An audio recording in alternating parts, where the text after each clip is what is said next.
things. Don't you say to me what to do. I'm going to speak Okay, now. no. Shall we do it time? Shall we do it time? Can I speak? No, you burst into this conversation, Shamsi. You don't get to dictate. No, you interrupted. So, translation Allah's name al-Wārith. Go on. What does al-Warith mean? Al-Wārith mean? Yeah. It's everlasting. Oh, not inheritor then. No, wait. Not inheritor. Meaning the one that creates something, then that thing will disappear and he will last after that. Who mentioned that? Who mentioned that? Az-Zajjaj, rahimahullah. Ibn Jarir al-Tabari, may Allah have mercy upon him, said, al-Wārith. It's an Arabic term, is it? But he is trying to deceive our Muslim brothers and sisters by trying to translate it into English dictionary.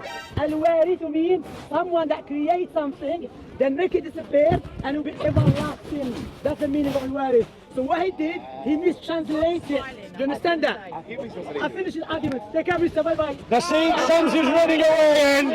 Shamsi's running away again. Shamsi's running away again. Shamsi's running away again. Always the same with Shamsi.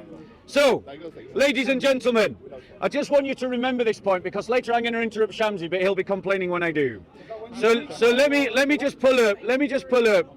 What we've got here is Shamsi is saying accept this understanding of the term al-Warith. No, so what are you going to interrupt Shamsi? Are we going to do that? Are we going to do that, Shamsi? Okay. So we'll just, once again, a decent conversation is ruined by Shamsi. So let me just pull up what it says. So, ladies and gentlemen, as always, Shamsi ruins a decent conversation. Let me just tell you what Islamic websites say al-Warith is. Bearing in mind that Shamsi has just given his own translation of al-Warith. So, al-Warith is the inheritor, the supreme heir, the one, now listen, because this agrees with what he's saying.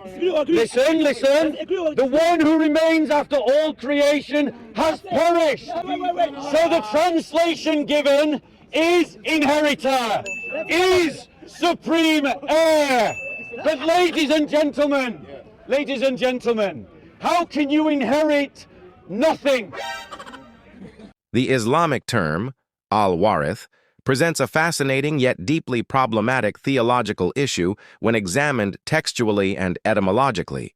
Its root, waritha, consistently means to receive something after its previous owner has perished.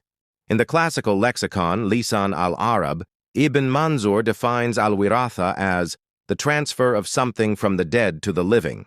Linguistically, this concept necessarily involves two parties, one who loses ownership and another who inherits. No classical Arabic dictionary allows this root to mean eternal possession without a transition of ownership taking place. When this term is applied to God as al-Warith, an unavoidable tension emerges.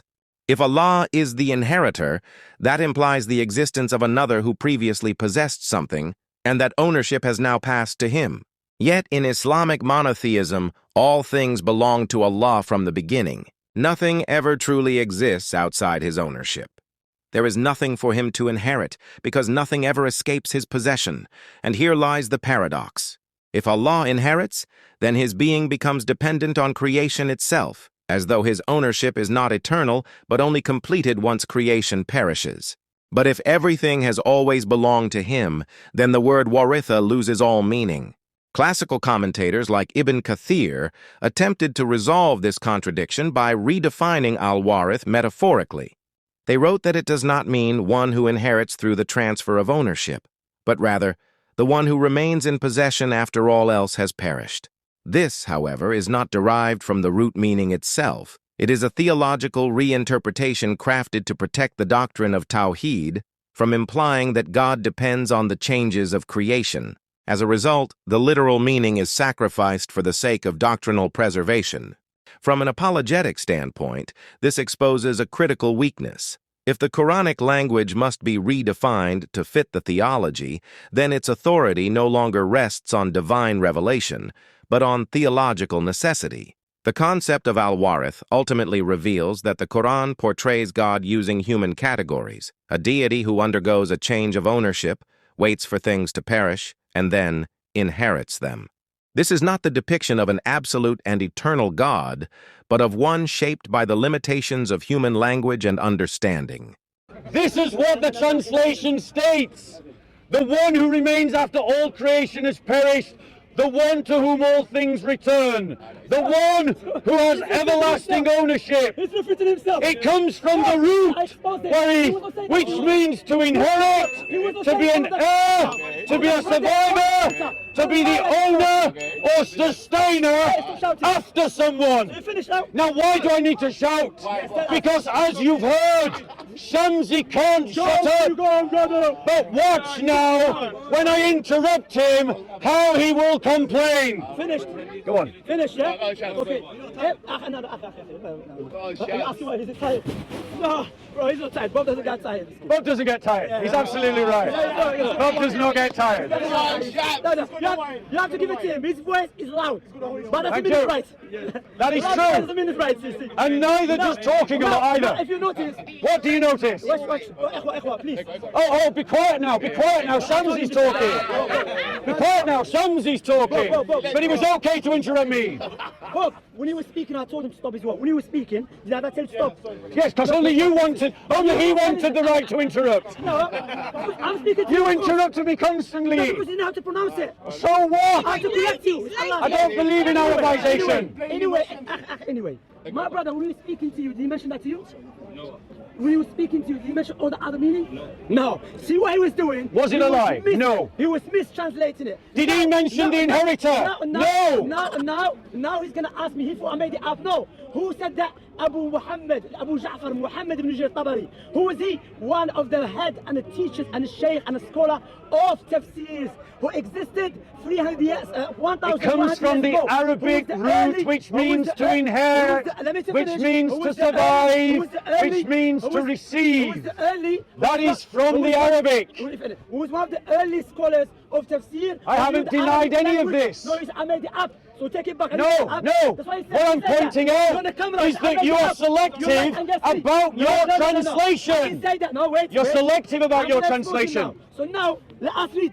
Ibn Jarir rahimahullah said, وَنَحْنُ نرث الأرض ومن عليها بأن نميت جميعهم فلا يبقى حتى سوانا, meaning that we'll inherit the earth, meaning that we'll take back the earth. Doesn't mean heritage like someone, like a father or the son. Inherit the earth? No, that's from who? No, it doesn't. Taking it back, that's what it means. Oh, it's taking it back? Yes, taking it back. It's not taking it back, inheritance. It's not inheritance. Let me finish. Let me finish. So Narithu, Abu Ja'far. He doesn't let me finish. He doesn't let me finish. It's amazing how he wants you to be silent. No, you interrupted me constantly. It's on camera, Shamsi. You burst into the conversation. You interrupted. No one's scared of you. No one is scared of you. Let me deal with him because I exposed him many times. He would. You know, I like about him. There's nothing got to give it to him. He likes to come back and get abused intellectually. Hashim did it to him, many brothers, and he still comes, you know. Can you bully his face, man? His face. Anyway, so ladies and gentlemen, he thinks by mocking you he wins the argument. Deal with the argument. I just think of Ibn Jarir Tabari, who was the earliest scholar, from the earliest one, as the Jaji, another scholar of Arabic language. He said that the helps mean that Allah will create something, then take it back, make it disappear, and it will be everlasting. That's the meaning of it. And now, accept that. Are you done? Are you done? Let me finish. Does not mean the finishing that he had to define it to the brother, meaning I'm waiting for my father to give me back something to me that does not belong to me. You understand that? That is a lie. What does that say? Take care of yourself. I refuse you. Al-Warith. I've explained it. The eternal inheritor. The eternal inheritor. The heir. The one whose existence remains. Notice by Shamsi. Now once again, Shamsi runs. In academic study, the question of the name al-Warith opens an important window into how Islamic theology evolved after the time of Muhammad. Textually, there is not a single authentic hadith that explains the meaning of the divine name al-Warith, commonly translated as the inheritor. The term itself does appear in the Qur'an, specifically in Surah Al-Hijr 15:23. Indeed, it is we who give life and cause death, and we are the inheritors. Yet this verse offers no conceptual explanation. It serves as a poetic declaration of divine sovereignty over life and death, rather than a theological definition of God's nature. There is no record, either from Muhammad or his companions, that interprets or defines this name. This absence raises a serious question about the source of theological authority in Islam. Muslims accept al-Wārith as part of the Asma al-Husna, the so-called 99 names of Allah. But that list itself is not the result of a single revelation. The often quoted hadith merely states that Allah has 99 names, without ever presenting a complete list. Throughout Islamic history, scholars differed in compiling those names. Al-Qurtubi, Al-Ghazali, and Ibn Hajar each produced distinct versions.